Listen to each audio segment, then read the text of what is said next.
All right, we're back to talk about the Born-Haber cycle. The Born-Haber cycle is a hypothetical series of reactions that represents the formation of an ionic compound from its constituent elements. So if you've been tracking with us, this phrase here should look familiar to you. The formation of an ionic compound from its constituent elements. So, that is the formation reaction. That's the definition of the formation reaction.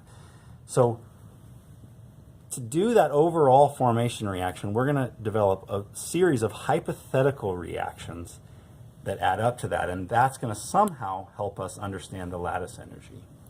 We're going to choose a series of reactions so the change in enthalpy of each reaction is known, except for the last one, which is called the lattice energy. So let me show you how this process works. There's really no other way around this other than just diving in and seeing how it works.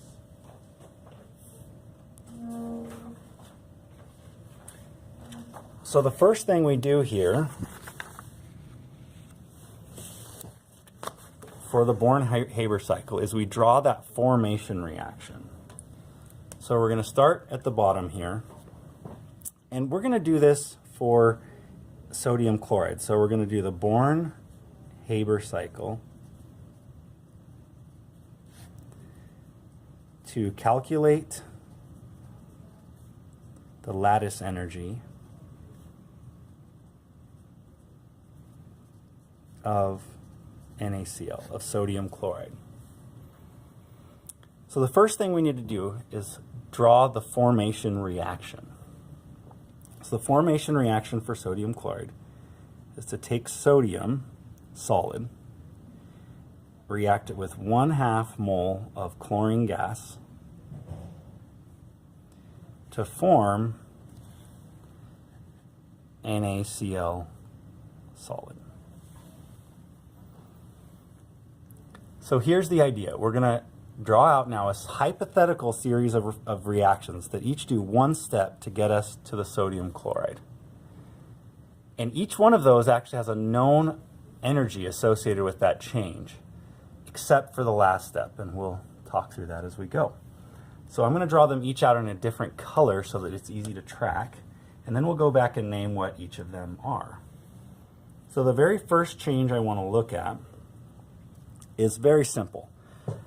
Ultimately, we're going to try to get the lattice energy in this last step, which is gas phase ions sticking together to form sodium chloride.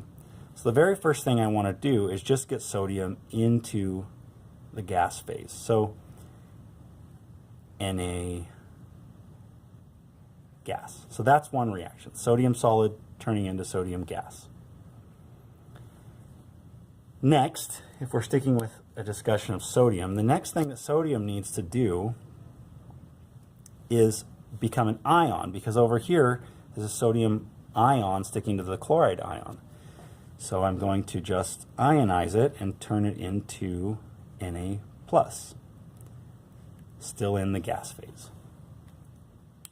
So there are two steps of the process. The next step of the process is that I'm going to need chloride to be separated over here. It's already in the gas phase, so that's good, but I need to be individual chloride atoms. So I need to get chlorine alone just as gas. So this is just breaking that bond. There's two chlorines together. We were talking about 1/2 of a mole of it. So now I'm just breaking the bond and having just one chlorine by itself.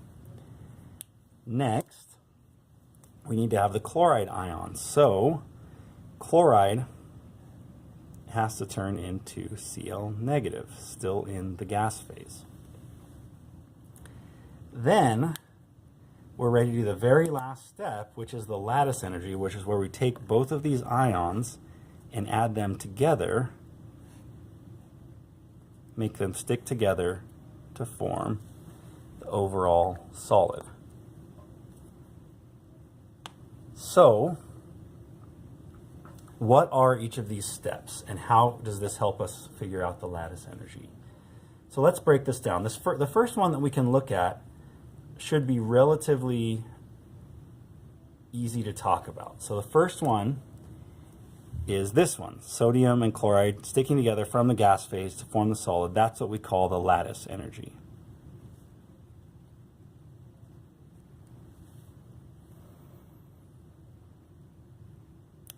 That's ultimately what we're trying to figure out here. What is the lattice energy of this? This reaction right here, this one that we had here, is what we call the formation reaction.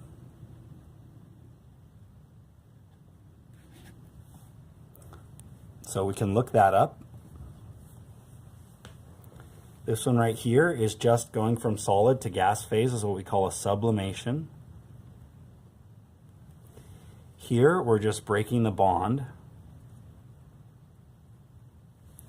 Here we're ionizing. Here we're doing the electron affinity. I went over those pretty quickly, but here we are just turning it from a solid to a gas. So we call that process sublimation. Here we're taking an electron away from the gas phase sodium atom to make it the gas phase sodium ion. We call that an ionization. Here we had a chlorine molecule. We're breaking the bond to form chlorine by itself. Then we're adding an electron to it. That process of adding an electron we called the electron affinity, or the energy associated with that we called the electron affinity. And then we took the two gas phase ions and stuck them together that we call the lattice energy. So all of those are things that we've talked about previously in this class. And I'll go through and label the energy term associated with each one of those things. This first one here is the delta H of formation. So if we looked up the delta H formation, that would describe the overall process. This one here, you could look up as two terms. You could look up the delta H of sublimation, but since it comes from sodium solid to sodium gas, we can actually look this up as the delta H of formation of sodium gas. And it'll be on that same table as that one was. This is just the delta H of formation of NaCl. This is the delta H of formation of sodium gas. We could look up this two ways. Since it is bond breaking, we can look up the bond energy of chlorine, and that would find it, or we can look up the delta H of formation of Cl. So all three of these can be found on the same table. One for the delta H of formation of sodium chloride. This one is the delta H of formation of chlorine. This one is the delta H of formation of sodium gas.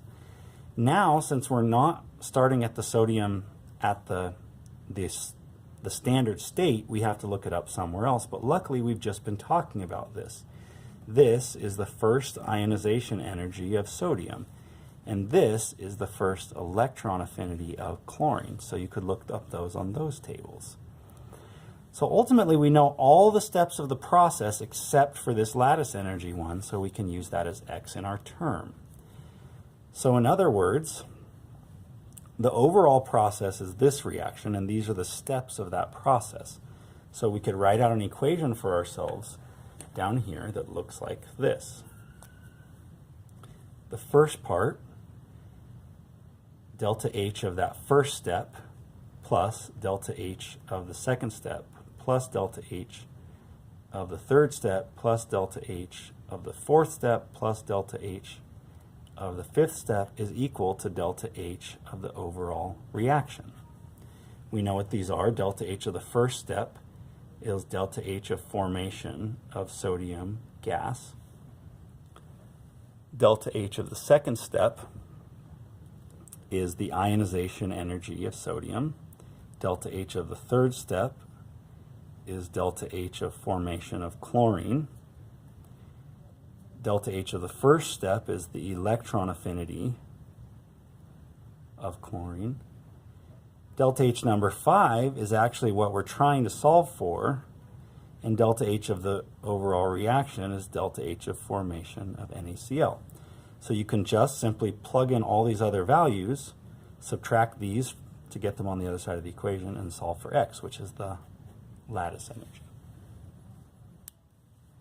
So ultimately, this process is not very hard to do. It's hard to understand because there are a lot of moving parts.